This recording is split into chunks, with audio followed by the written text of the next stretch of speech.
और गोविंदपुरी में भी ऐसी वारदात सामने आई है जहां एक मां और उसके नाबालिग बच्चे की को लूट के दौरान मौत के घाट उतार दिया गया। काफी कैश घर में रखा हुआ था, ज्वेलरी घर के अंदर रखी गई थी, तो उसकी लूटपाट के लिए इतनी बड़ी वारदात को अंजाम दिया गया है। और जो तस्वीरें हैं वो खौफनाक रही है, और जिस तरीके से इतनी बड़ी वारदात सामने आई है और पुलिस का सोए रहना, ये भी बहुत बड़े सवाल खड़ा करती है। तस्वीर देखिए किस तरीके से माँ को काटा गया है, उनके मासूम बच्चे को काटा गया है, ये रसोई में उनको मार के फेंका गया है। और जिस तरीके से आप देख सकते हैं ब्लड के स्पॉट घर के बाहर अंदर से बाहर तक आए हैं, तो आप अंदाजा लगा सकते हैं कि हमलावर किस तरीके से मुस्तैदी के साथ प्लानिंग के तहत आए थे। नमस्कार। दिल्ली में ताबड़तोड़ मौत की वारदातें घटित हो रही है। रोहिणी में हमने देखा किस तरीके से नाबालिग 2 बच्चों को मौत के घाट उतार दिया गया था चाकू गोदकर, और गोविंदपुरी में भी ऐसी वारदात सामने आई है जहां एक मां और उसके नाबालिग बच्चे की को लूट के दौरान मौत के घाट उतार दिया गया है। लेकिन परिजनों का साफ तौर पर पुलिस पर बड़ा आरोप है कि जिस वक्त बुधवार के दिन ये घटना घटित हुई गोविंदपुरी में, पुलिस को बार बार कॉल किए गए, पुलिस नहीं आई। इस वक्त मैं क्राइम सीन पर हूँ और आप यहाँ पे देखेंगे ये जो सर्कल आप देख रहे हैं, ब्लड स्पॉट्स यहाँ पे है, उसको पुलिस ने मार्क कर रखा है। और ये ग्राउंड फ्लोर की ये वारदात है, ये ग्राउंड फ्लोर पर वारदात हुई है। जो सामने ग्राउंड फ्लोर है, या नीचे ही माँ और उसके बेटे, माँ का नाम शारदा था जो 40 साल की थी, और उनके नाबालिग लड़की की उम्र महज 14 साल थी। उस मासूम को भी बहरेमी से मौत के घाट उतारा है। और जो तस्वीरें आई है, खौफनाक तस्वीरें सामने आई है कि किस तरीके से हमलावरों का मकसद सिर्फ लूटना नहीं था, बल्कि माँ और बेटे दोनों को मौत के घाट उतारना था, क्योंकि हमलावर जानने वाला था। आमतौर पर लूट की घटनाओं में जो भी वारदात होती है, हमलावर जल्दबाजी में लूटपाट करते हैं और उनकी कोशिश रहती है कि जो मौजूद है घर के अंदर उसको ना मारा जाए, और लूट के निकल जाते हैं।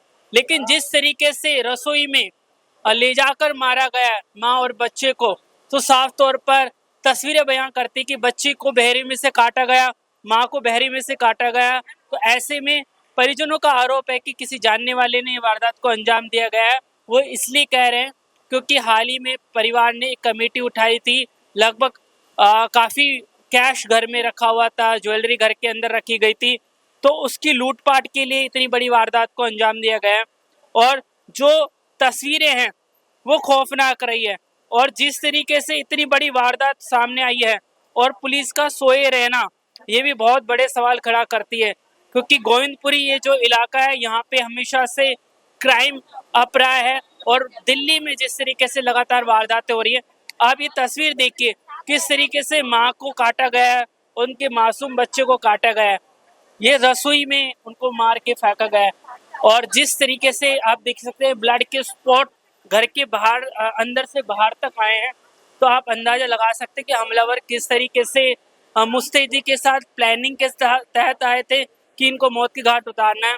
ये सारा मंजर जो शारदा देवी के पति है, सब्जी का काम करते हैं, उन्होंने देखा था जब वो रात को लगभग 12:30 बजे के आसपास अपने घर आए थे, तो उन्होंने देखा था कि उनकी पत्नी और उनके बेटे को मौत के घाट उतारा है। अब मैं आपको ये गली दिखा रहा हूँ, किस तरीके से सकरी गली है, और ये छोटी साइकिल उस बच्चे की है, मासूम की, 14 साल का मासूम है, उसकी साइकिल यहाँ पर खड़ी हुई है। और जो ये वारदात हुई है, साफ सवाल खड़े पुलिस पर खड़े करती है, क्योंकि दिल्ली में कानून व्यवस्था जिस तरीके से चरमरा रही है, बड़े सवाल खड़े करती है। आपको मैं गली के इस तरफ लेकर जाना चाहता हूँ, और इस इलाके में इस गली के आसपास भी बड़ी संख्या में सीसीटीवी कैमरे लगे हुए हैं। और अभी आप देख लीजिए वारदात को लगभग 14-15 घंटे हो गए, अभी तक कोई गिरफ्तारी नहीं हुआ है। आप सीधे इस तरफ आएंगे तो आपको मैं दिखाता हूँ।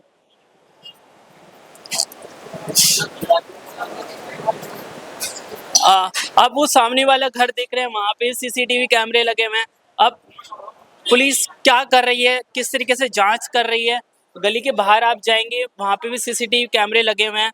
और जिस तरीके से एक सामान्य परिवार के व्यक्ति को मौत के घाट उतारा गया है, उनकी पत्नी और बच्चे को मौत के घाट उतारा गया है, बहुत सारे सवाल खड़े हो रहे हैं। और जब ये जांच होगी तब पता चलेगा कि किस किस की इन्वॉल्वमेंट इसके अंदर रही है।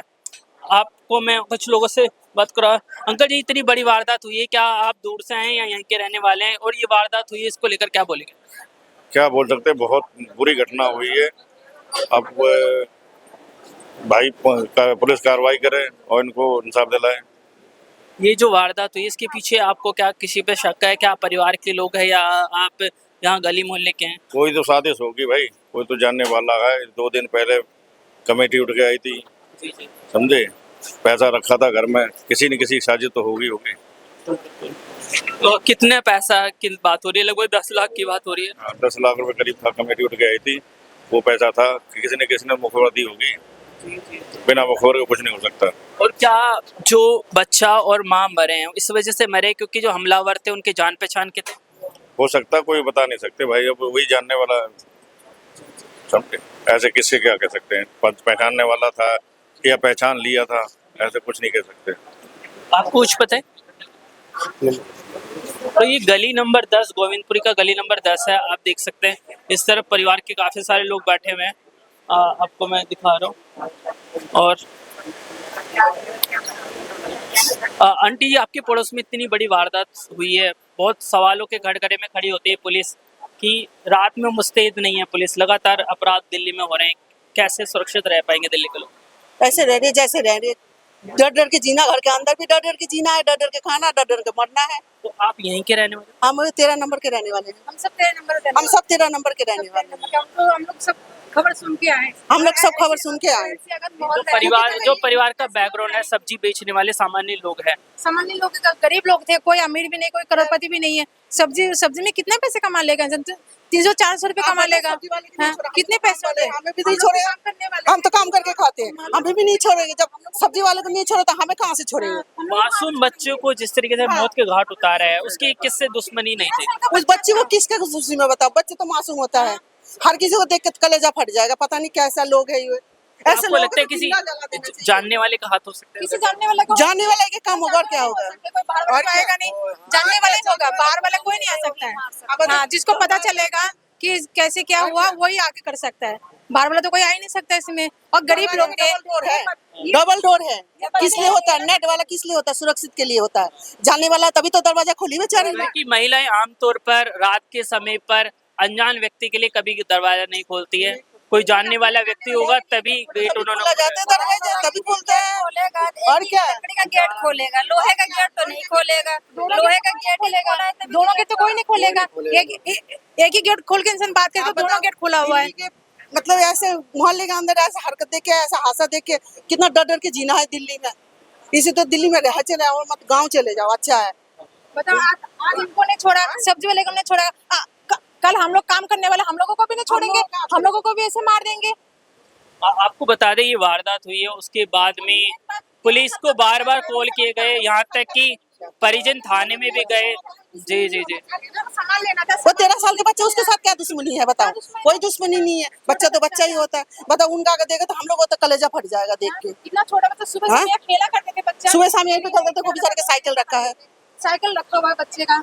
पता नहीं क्या जमाना आ गया दिल्ली में, पता नहीं कैसे निकालना है। जो भी करा ना, देखो जो भी ऐसा हरकत करा, उस साले को तो जिंदा जला दो, जिसने बैठे उसको तो जिंदा जला दो। उसकी पूरी फैमिली को खत्म कर दो, पूरी फैमिली जहाँ मिल जाए वहीं आग लगा दो, पूरी कर दो। कानून करेगी, हम कुछ नहीं कर सकते हैं। जो कानून कानून भी क्या कर रहा है? कुछ भी नहीं कर रहा है। कुछ दिन के बाद वो भी छूट जाएगा।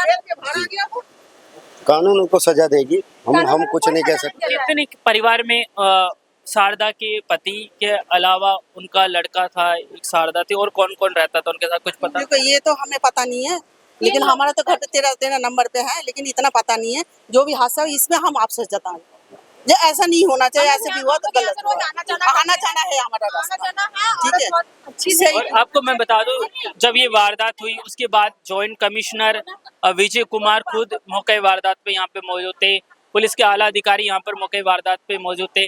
लेकिन सबसे बड़ा पुलिस पर सवाल ये खड़ा होता है कि वारदात के बाद ही पुलिस एक्टिव क्यों रहती है?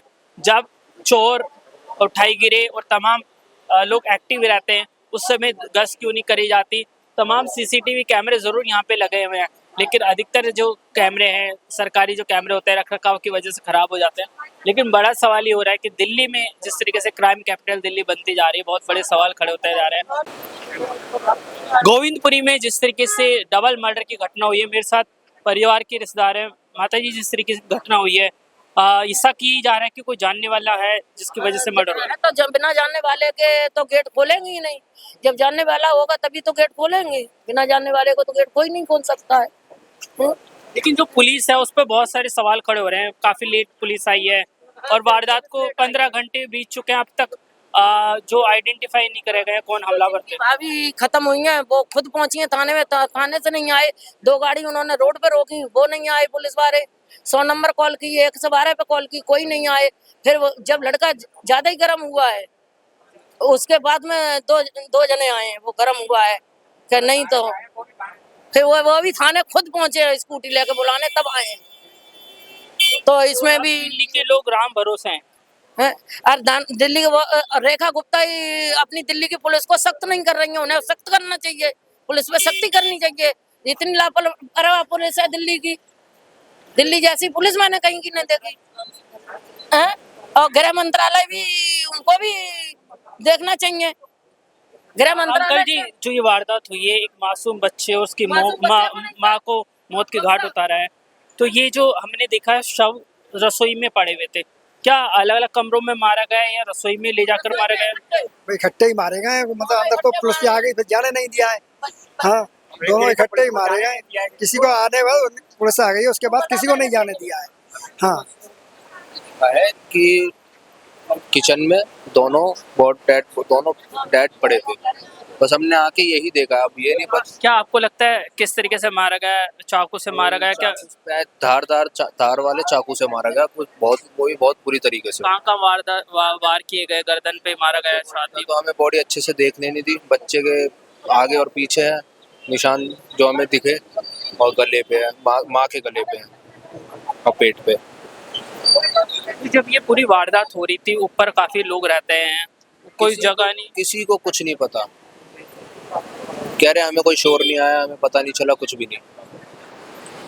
वही है ना। फिर हम जब मामा जी आए हमारे 12 से 1 के बीच में, बाजार से आते हैं वो, क्योंकि रात को ही आना होता है, बाजार तो उनका रात को ही खत्म होता है। आए, उन्होंने देखा। क्या हमलावरों को पता था कि जो शारदा के पति है वो लेट आते हैं घर पे? बिल्कुल पता होगा, उससे पहले उन्होंने वारदात को अंजाम दिया? बिल्कुल पता होगा उन्हें, वरना फिर उन्हें एग्जैक्ट टाइमिंग कैसे पता सबकी।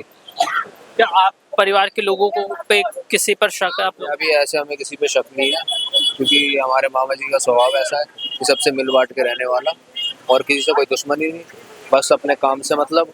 और सत्संग करते थे वो निरंकारी, और हमें सत्संग से मतलब है बस। शारदा जी का एक ही लड़का था या और भी बच्चे? एक ही लड़का। एक ही लड़का। तो एकलौता लड़का शारदा जी का था, जो कौन सी क्लास में पढ़ता था बच्चा? वो 8th 8वीं क्लास में पढ़ता था, 14 साल का बच्चा था।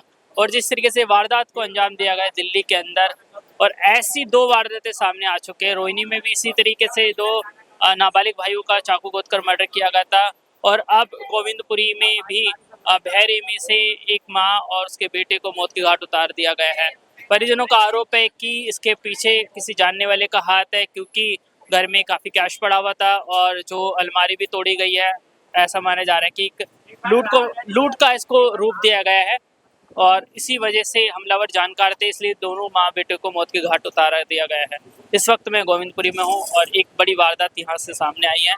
पुलिस प्रणाली पे सवाल खड़े हो रहे हैं।